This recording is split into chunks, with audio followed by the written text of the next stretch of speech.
house of time. Meet a stranger, jump right in your car. Waking up on your sofa. Hello mga bebs! Welcome back sa aking channel. Ayan, so dito tayo sa harapan ng computer dahil ayusin ko yung copyright ko mga bebs. Kamusta naman kayo dyan? Ilang days din ako hindi nag-vlog. Siguro Monday, Tuesday, Wednesday. Ayan, hindi tayo nag-vlog. Kasi nga, hinihintay ko yung regalo ni Mr. sa akin. Kaya lang, na-disappoint ako mga bebs. So, na-delayed siya ng 1 week ulit yung dating. So, dapat kahapon siya mga bebs, 26 ng Wednesday. So, nag-message yung yung kupang na yun nga daw, delayed daw siya. So, darating daw siya ng March 7. So, hintay ako ng hintay kahapon mga bebs. Excited pa naman ako. Kaya lang, na-delay siya. So, na-disappoint ako. Sana nandyan na siya ngayon. Kaya lang. Wait na naman ako hanggang Friday. Tapos, pag na-delayed na naman, tapos nako, kakancel na. Papakancel ko na lang siya. Tawag nito. Meron sasabihin, nalimutan ko. So, nasa likod ko pala si Coco mga bebs. Natutulog siya. Ayan. Anong oras na? What time na ba mga bebs? It's 10:25. Hindi ako nag-vlog mga bebs kasi nga nalungkot ako. Kaya ngayon nag-vlog naman ako. And may darating naman na ibang package pero iba naman yun. Tapos ngayon, sinusulat ko yung mga gusto kong dalhin pag umuwi kami ng Pilipinas. Para pa konti-konti binibili ko na siya. Kasi nga ayoko yung bigla dahil medyo pagkabigla siya mga bebs, medyo mahal na siya. So at least pag paunti-unti mo siyang bibilhin tas iipunin mo siya, at least di ka mabibigla sa presyo, di ba? So ayun, nililista ko lang yung mga gusto kong dalhin at nag-request ang aking mama na pag umuwi daw ako, gagawan ko siya ng mga Korean food. So, nagsasawa na daw siya sa Philippine food. Siyempre, nasa Pinas siya, di ba?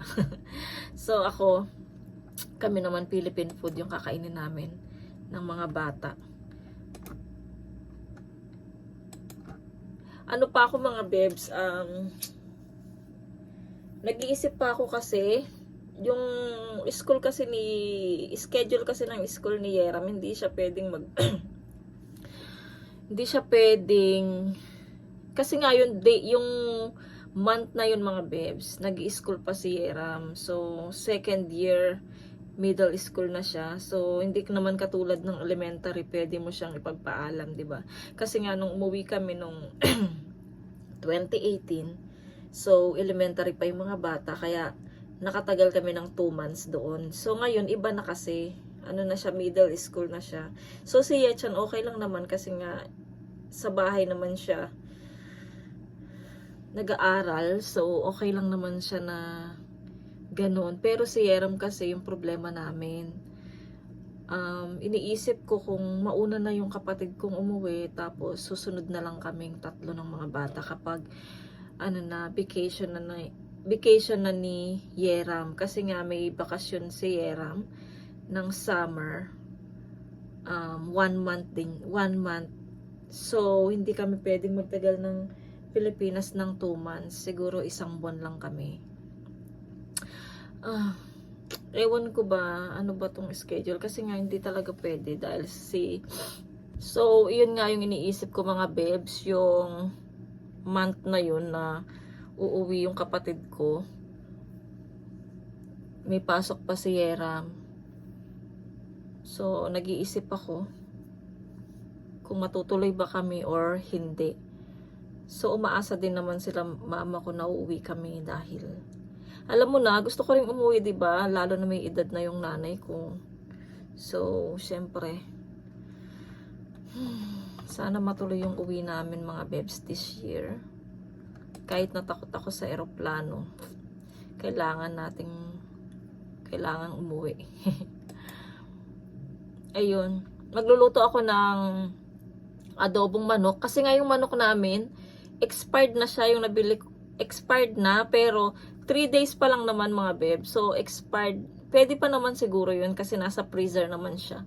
So, ayun, pinapa-unfroze ko lang para pakukuluan ko muna yung manok.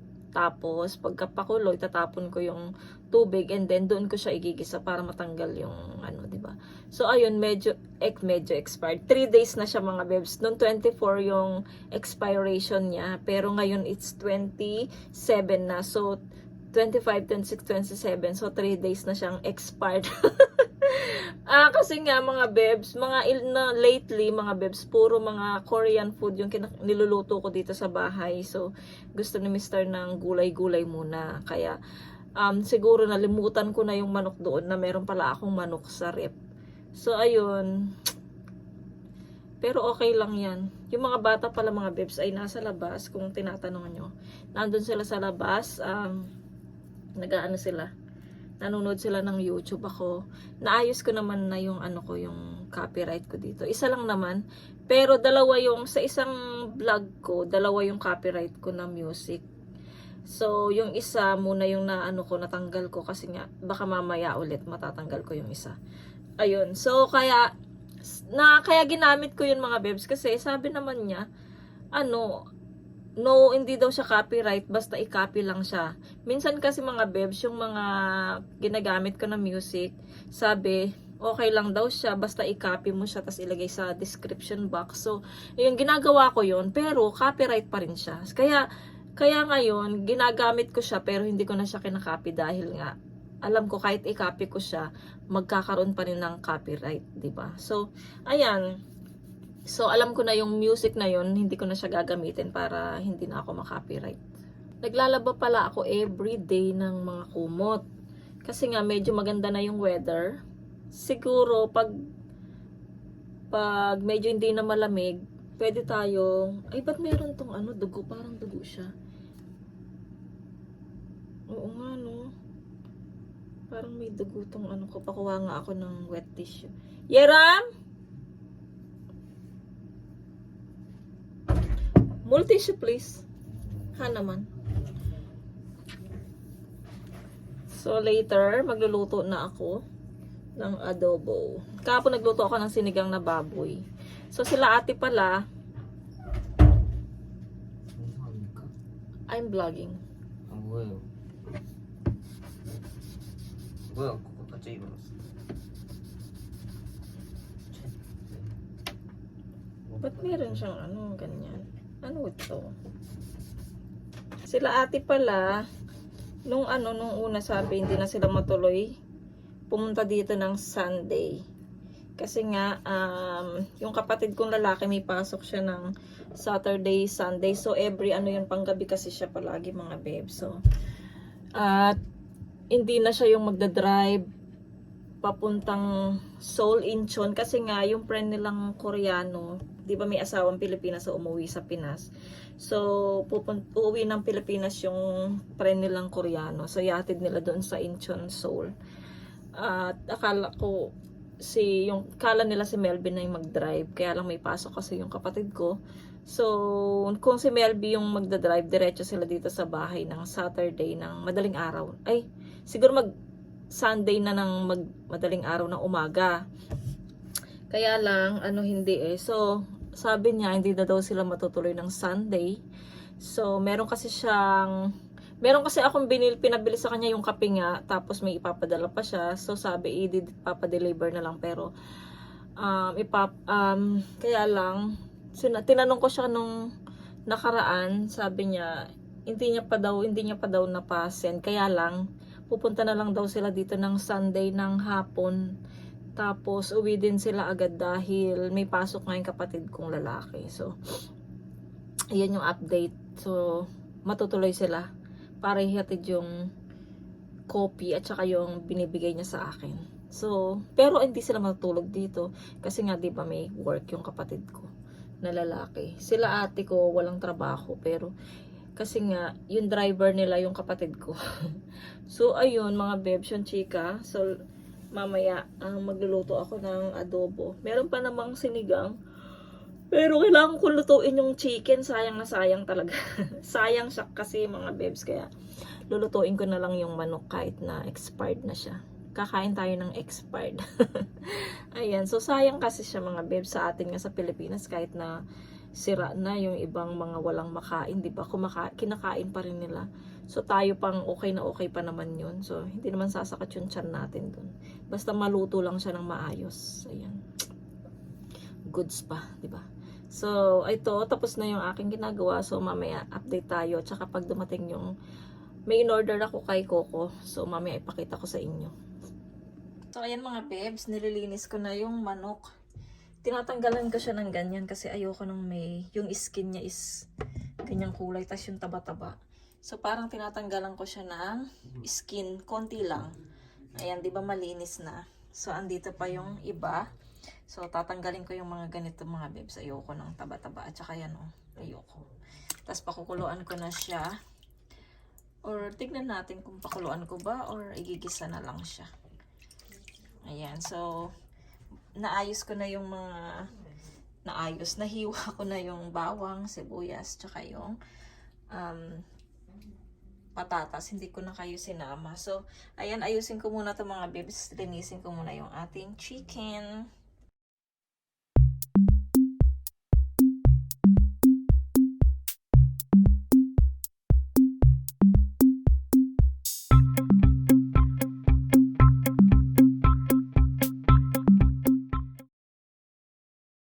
So, ayan mga bebs, nalinis na natin yung chicken. Tinanggal ka talaga yung balat. Kasi, ayoko yung oily. Kahit naman sa baboy mga bebs, ayoko yung taba. Ayan ako. Ewan ko ba, ayoko ng taba, pero tumataba ako.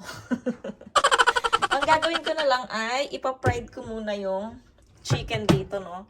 Ipa-fried ko muna siya hanggang sa mag golden brown ba yan.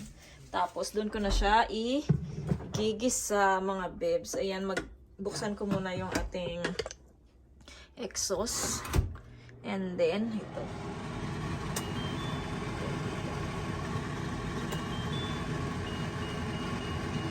Ayan, may bumili si Mr. ng mantika, canola. And then, gamitin ko muna yung dito kasi nga, meron pa naman. Meron pa siya. Bago natin gamitin yung bago, ubusin na natin ito. Konting mantika lang. Okay na. Ayan.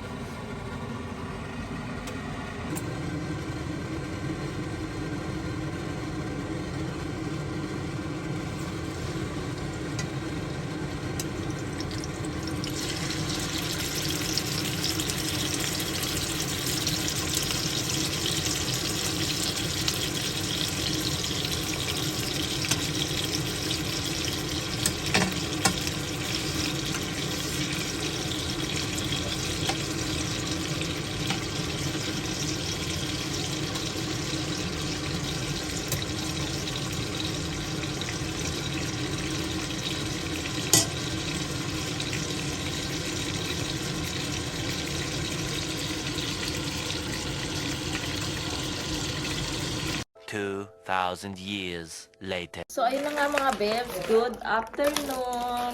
Hindi na ako nakapag-vlog ulit, no? Pagkatapos kung magluto, tas kumain na kami ng lunch, hindi na ako nag-vlog. Ayun, so, ano na mga bebs? 3:25 so nandito na yung ating parcel. So, 3 sila. So, i-open ko na para mabilis. Pag di ko man matuloy yung vlog na to, itutuloy ko siya bukas kasi meron akong parcel tomorrow ulit kasi nag-order ako ulit. Ayan, ito naman mga bebs para to kay Coco. Ayan, yung ano siya Comet catnip ball. Ayan siya mga bebs, kung nakikita nyo. Ayan, 2 pieces siya. Pinabili to ni Mr. mga bebs para kay Coco. Diba, love na ni Mr. si Coco. So, ito siya mga bebs. O, dalawa. So, mamaya, ipakita ko sa inyo. Sigurado magugustuhan to ni Coco. Kasi yung amoy niya mga bebs. Lahat ng pusa mga bebs, gusto yung ganitong amoy. Ayan. So, ipakita ko sa inyo later. Tapos, ito pa. Para din kay Coco. Kay Coco lahat to mga bebs. Meron naman ako dito isa. Tapos tomorrow, meron din tomorrow. Ayan. Matutulog sana ako. Kaya lang, hindi ako makatulog. Medyo sumakit yung ulo ko. Kasi pinagsabay kong inumin yung vitamin C at saka yung magnesium. Ayan. Sinabay ko yung inom niya. So, ito yung pangalawa. Yung, yung kanyang snack ni Coco kasi paubos na siya actually. Kahit wala na kaming budget. Talagang siningit ko talaga para makabili tayo ng snack ni Coco kasi kumakain niya ng morning at saka evening. So, 2 times a day siya kumakain nito. Mga bebs, magastos talaga ang muningning. Tapos, yung last naman ay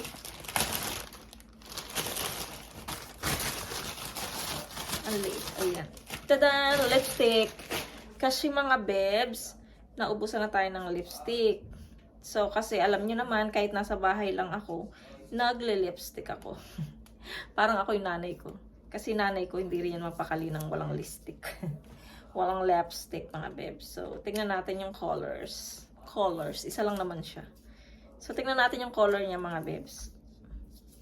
Kung maganda nga ba siya. Or same lang siya ng lipstick. Same lang din ang brand to ng mga bebs ng mga lipstick na ginagamit ko. Kasi nagustuhan ko siya. At saka, hindi siya para siyang matte. Ayoko nang nag-oily yung lips ko sa lipstick. Ayoko yan.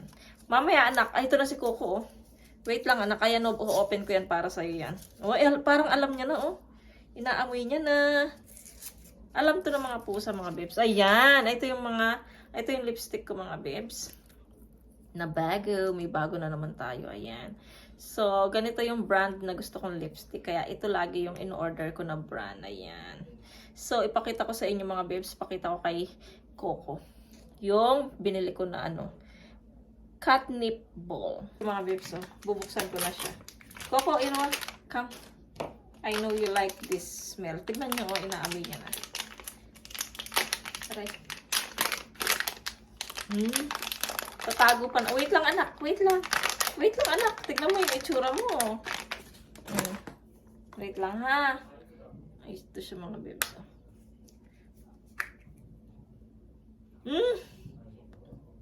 Okay, tignan niyo mga bebs, ha. Wow, gustong-gusto ni Coco.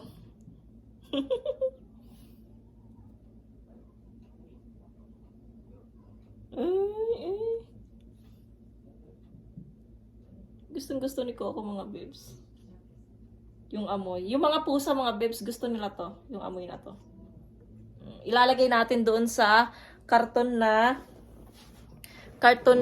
binili ni Mr. sa Daiso. Come here, Coco. Come. Shh.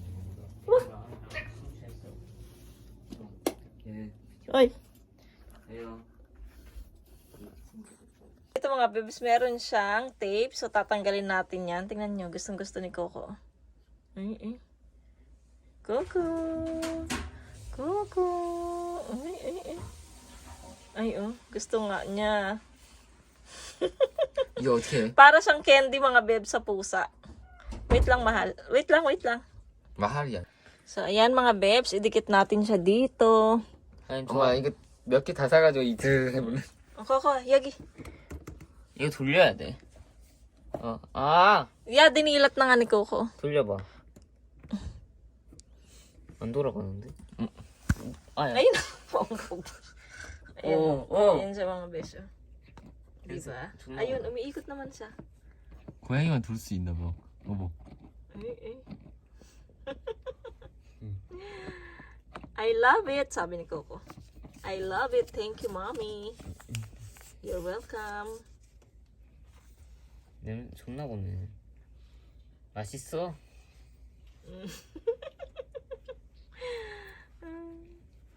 Diyan na siya. Amado yogi na isukachi hangsang.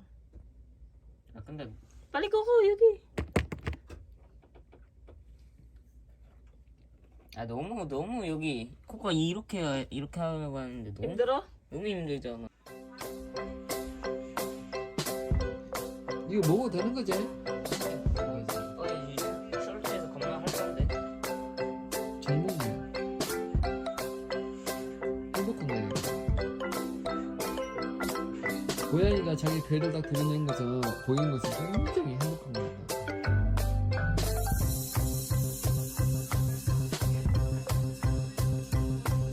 자, 일로 와봐, 있잖아. 큰 용이 내 쫓기니 몇배 곧 막이라고도 하고 사탄이라고 The next day.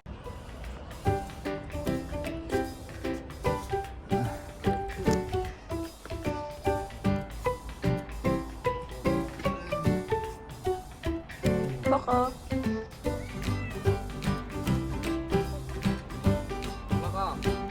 올라갈 수 있을 것 같아. 올라가.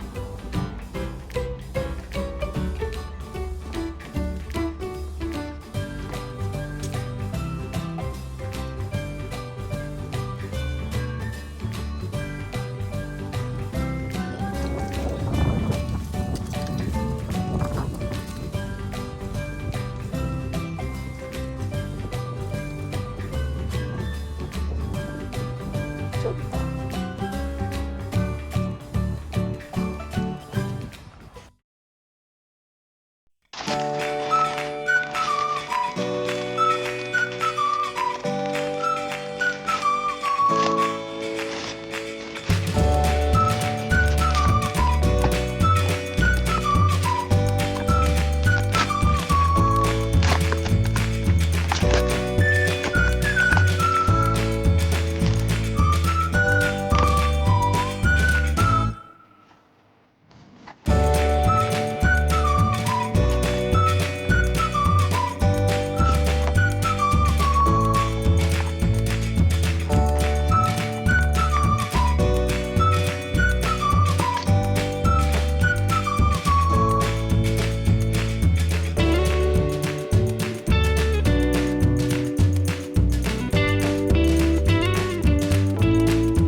you